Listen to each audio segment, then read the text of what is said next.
ومن تاب وعمل صالحا فإنه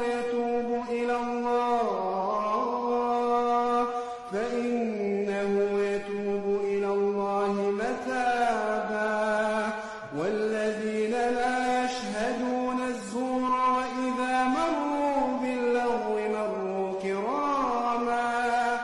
والذين إذا ذكروا بآيات ربهم لم يخروا